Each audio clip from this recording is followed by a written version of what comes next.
In September 2011, Gordon headed to the Atlanta suburb of Inman Park to check out Park's Edge, owned by friends Richard and Jorge. Having previously worked for Richard, Jorge attended culinary school when he graduated in 2008. The pair opened their first restaurant together, despite having zero experience. Throwing himself into his first chef's job, Jorge doesn't believe in playing it safe. Instead of concentrating on the smooth running of the kitchen, he takes an experimental approach to the menu, which isn't always successful. It's a grilled lettuce. Can't go wrong. Grilled salad. Come on. And however busy and chaotic the kitchen gets, owner Richard strictly keeps to the front of house, where he sees his job is dressing well and smiling. That's little use to the overworked servers. Richard serves no purpose. How's it going? Not good. I know. But the restaurant's biggest problem is lack of customers, after an off-the-cuff comment alienated the local community. When a local newscaster approached Richard asking about an illegal gazebo where liquor was being served, Richard suggested the real reason the locals were unhappy was that they were a black-run restaurant in a white neighborhood. Since Rich called the neighborhood racist, we lost most of the business. What's going on out there? You don't want to know, man. Gordon arrives on a sunny afternoon and is greeted by an ever-smiling Richard at the door. Jorge comes to join them and outlines the issues. The pair admit that they've made mistakes with the local community, and Gordon is relieved to hear that the food isn't this restaurant's problem, in their opinion. Gordon sits down to eat and is surprised by some of the more unusual combinations on the menu. Combining a variety of culinary influences, Gordon described it as fusion confusion. Waitress Amy describes it as Mexican with an American twist. Kind of. One of the most interesting dishes is a grilled Caesar salad. Yes, that's right, grilled salad. A confident Jorge expects rave reviews from the Michelin-starred chef. Gordon is so shocked that he takes a quick poll among the other diners to discover whether anyone has ever been offered such a unique dish before. It seems not. Chef Ramsay tries it anyway. Along with the chicken being dry, Jorge has not removed the butt of the lettuce, meaning the leaves haven't been cleaned properly. And the whole dish is too spicy. Amy takes it through to the kitchen, where the chef assures her that in Mexican cuisine, salad is supposed to be spicy. Next comes the flash-fried oysters. They are so disgusting that Gordon calls the owner to sample one. After choking on the spice, he admits that he could only taste bread. Finally, it's time for sesame grilled salmon, which visually he likens to the bottom of a birdcage. The sticky rice, strawberry and green curry sides are a mess of flavors and textures, leaving Gordon unimpressed once again. So much for his tasty lunch. Gordon heads back to the kitchen and confronts Jorge about his inedible food and where he learned to put such strange flavor combinations together. What restaurant did you train in? I went to school. What do you mean you went to school? Gordon labels him as unqualified, and Jorge suggests that's just one person's opinion. He seems to have forgotten that the person in question has owned 58 restaurants. Jorge feels he deserves more respect. Later that day, Gordon sits down with Richard to find out more about the racist neighborhood news story. The owner takes responsibility for the problems, which started when neighbors' requests for him to take down a gazebo were ignored. When complaints then turned to their lack of liquor license, he made what he calls a stupid statement, which caused problems that he doesn't know how to fix. That evening, Gordon returns to observe a busy dinner service. As he arrives, he catches Richard walking out the front door for a cigarette break. He quickly turns him around and returns him to his position front of house. Orders start pouring into the kitchen, and Gordon observes a disorganized system that starts falling apart almost immediately. When food does make it to the diners, they soon start sending dry, cold, and raw dishes straight back. A frustrated Amy worries about how the poor food affects the servers' tips. Hungry diners who are still waiting on food get increasingly impatient. Time for Richard to step in and speak to the customers? Apparently not. He takes himself out back to avoid confrontation. Gordon accuses him of doing nothing when he refuses to get involved. Describing them as idiots, Gordon feels that Park's Edge is at disaster's edge. Angry diners start leaving without eating, promising not to return. With an empty dining room, Gordon takes the opportunity to take a look at the walk-in, which contains rotting fruit and vegetables, uncovered raw beef, and fermenting chicken pieces. He calls the owners out to get some answers. Instead of feeling ashamed, Jorge takes on a confrontational tone. Why throw my lemons like that for? They're molding you. As Gordon finds more trays of rancid raw meat along with pre-cooked, dried-out potatoes, Jorge aggressively defends his kitchen's hygiene practices. Gordon refuses to accept his excuses and tells him to stop blaming his team for his disgusting habits. It doesn't go well. Following the heated confrontation in the kitchen, Chef Ramsay decides to address the underlying issues head-on. The next morning, he calls a full staff meeting, which the owners observe from a separate room via a monitor. The servers explain that Richard doesn't step in to support them in the dining room, and instead sits drinking wine during service. And as for Jorge, despite other kitchen staff having extensive experience in their previous roles, he won't ask for help when he needs it. He defends his overly complicated food stubbornly, and won't accept any negative feedback. Instead, he insults the staff behind their backs. Gordon calls the owners through. An emotional Richard is obviously affected by what he heard. And Jorge apologizes for his behavior towards staff, promising to change his attitude immediately. Richard admits that he hasn't cared enough about his staff, and it's time for him to learn and change. Next, Chef Ramsay takes the owners back to the local news station that initially ran the racist neighbors story. During a televised interview, Richard is given the opportunity to apologize for his previous comments and set the record straight. He's left smiling once again. Back at the restaurant, Gordon is ready to reveal the new Park's Edge. Gone is the bright orange sign, which has been replaced with a clean and rustic gray and white. Inside, the transformation continues. The bright colors have been removed, replaced with a cool, modern feel. Contemporary blinds and lightweight white drapes frame the windows, while the walls are filled with a local photographer's work. Large, whitewashed wooden panels bring the surrounding park indoors. Dated linens have been removed, and replaced with clean, white, personalized place settings on the beautiful wooden tables. The complicated menu has also been given a much-needed makeover. It's now American cuisine, with a modern twist. The staff get busy, sampling fried green tomatoes, spicy wings with a blue cheese dressing, pan-seared salmon and pork belly, and agree that there won't be any more customer complaints. Chef Ramsay's team arrives to teach Jorge and his chefs the new dishes. But one person doesn't seem thrilled with the new menu. Don't feel comfortable frying a chicken wing.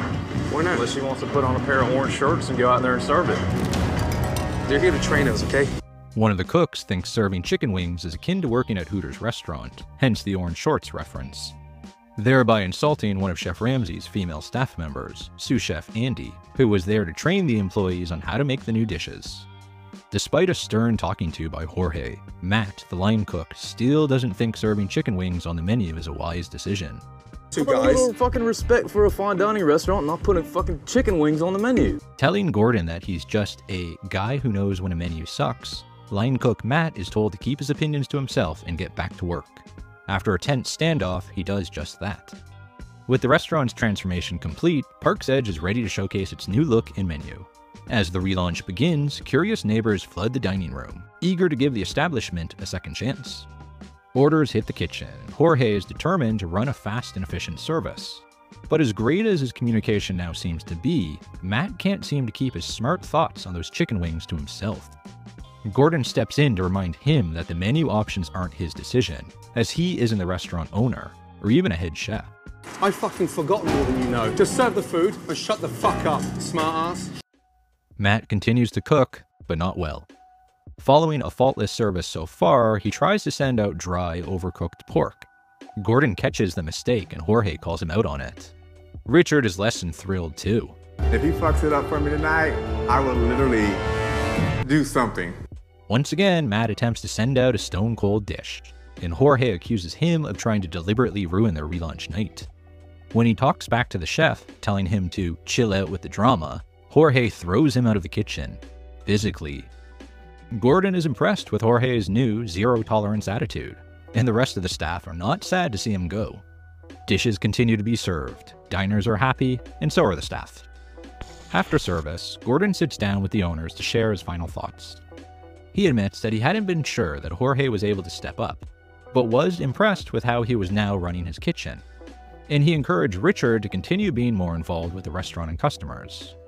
As he leaves his latest kitchen nightmare, Gordon hopes that they can continue to rebuild their reputation within the community and make their restaurant a great success. When word got out that Gordon was visiting Park's Edge, the local press were surprised at his choice because the restaurant was already known for producing good food. Reviews from both diners and food critics were pretty good, Though as we found out, it was the customers who stayed away that were the biggest problem, not those who ate there. While visiting Atlanta, Gordon was also dropping in on Michonne's, which had a 3 out of 5 Yelp rating and was a more obvious choice for a revamp. Locals were reminded that they couldn't make last-minute bookings to either restaurant during visit as noisy phones would mess up the taping. When he left Park's Edge, Chef Ramsay wasn't completely happy with the results, telling a local reporter that they were 70% there. It seemed that after Gordon's visit, the menu was tweaked a little bit by Chef Jorge, but they largely stuck to the dishes he created. Thankfully, the famous grilled salad did not make its way back on the menu. Chef Jorge seemed to think that the restaurant was doing well, and that customers were mainly happy with their visits. I mean, for the most part, every customer that comes in always has a good experience. Unfortunately, that confidence isn't supported by Yelp reviews, who gave the restaurant just 3.2 out of 5. Customers complained of undercooked seafood and pre-made grits, as well as overpowering garlic in the Caesar salad. They just can't get that Caesar salad right, can they? Others complained that the dining room was overcrowded and noisy, leaving them unable to hold a conversation. At least it was busy, and had some atmosphere. And it seems that Chef Ramsay's instructions to improve their customer service were taken on board. Both the owners, as well as the servers, were taking time to speak to customers, who appreciated that little extra attention. And they also seem to have learned how to deal with mistakes, making amends for errors during service in a way that keeps customers happy and loyal. Another common complaint was parking. The restaurant had a small parking lot that could fit around a dozen cars, but most diners were forced to park on the busy streets in tight spaces. When Jorge applied for a change of ownership license in 2011, the neighborhood planning unit unanimously voted against approving the ownership change. Jorge appealed to the panel, stating that they had tried to organize their valet parking so it wouldn't affect the neighbors. But as this happened soon after the illegal gazebo episode when relationships with the local community were at a low, there was little goodwill for the pair. Richard and Jorge stumbled into another problem just a few weeks after Gordon's visit. They failed a health inspection for the second time. Their kitchen scored just 44 out of 100 in an inspection in October 2012, after failing the same test in the February before Gordon's visit. While Gordon spotted a few hidden dangers in the fridge, remember those moldy lemons? It seems they managed to meet his standards, as we know he's not afraid to shut down a dirty kitchen. But it does make you wonder why Jorge was so surprised at what Gordon found in that walk-in. Some customers certainly seem to see evidence of these problems, with one finding ants swimming in her drink, and another complaining about being served a dish of rotten food. That definitely shouldn't have got past Chef Jorge. While failing the health inspection will certainly cause headaches for both of the owners of Park's Edge, it didn't seem to slow down business. An exhausted Richard was posting online about how busy they were, and while this was after Gordon's visit, it was still 4 months before the episode aired. Following their earlier knockbacks, Jorge and Richard got busy creating special offers to drive more traffic through the restaurant. They created an 8-minute lunch menu, removing any items that took too long to prepare for busy workers who could not take a full hour to eat. They tried to bump midweek traffic with Wine Down Wednesdays, where a glass of wine was just $5. Thank goodness for that liquor license.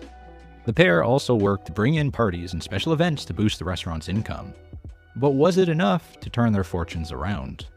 In May 2013, just over a year after Gordon's visit, it was reported that a sandwich bar would be taking over the lease on the Park's Edge building later that year.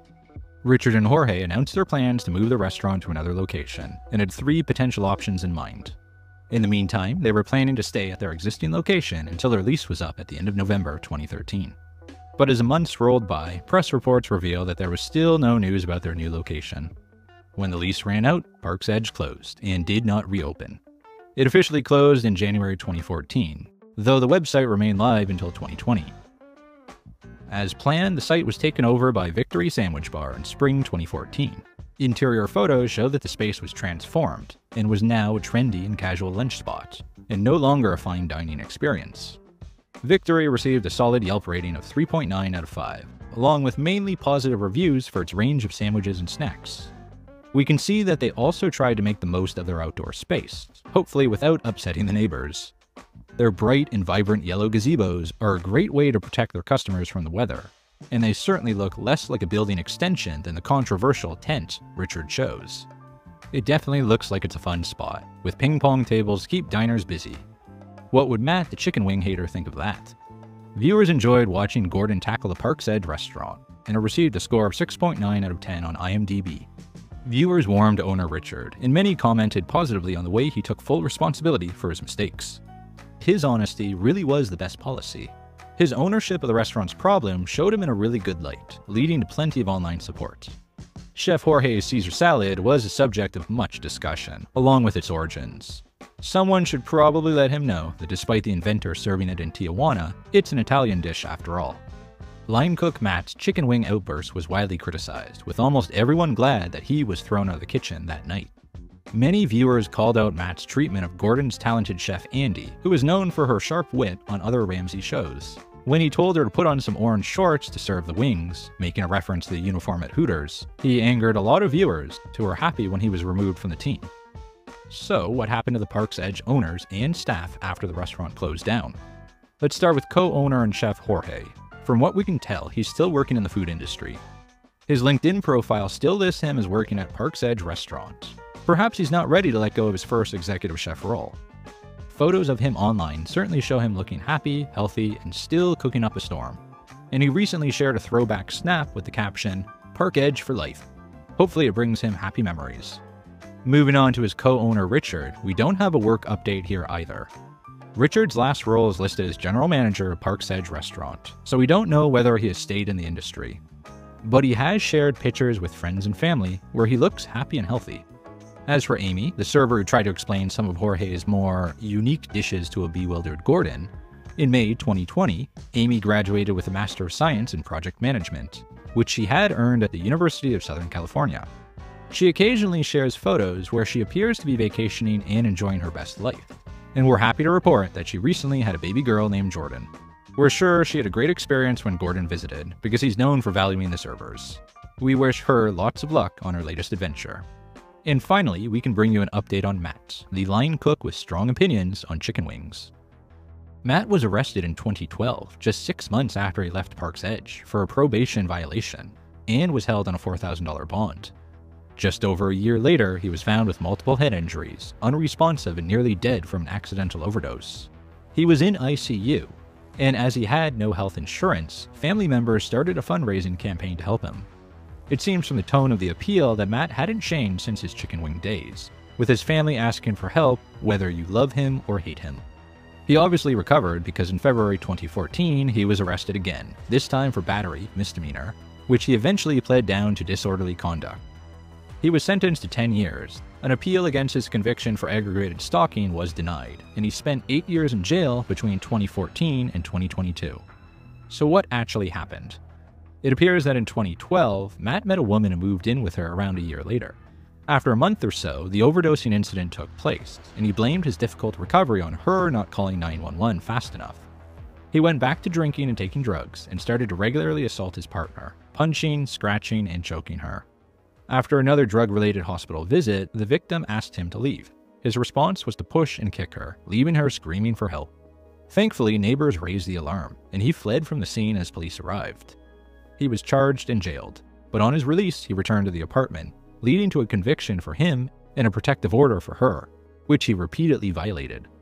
In March 2023, Matt was arrested again, but it didn't seem to worry him too much. 2 months later, he announced he had quit the kitchen for a regular job with a set schedule. And a month later, in June 2024, yes, he was arrested again, this time for criminal damage to property and driving without a handicapped permit. We're sure the drama won't end there, but wish everyone luck for a law-abiding future.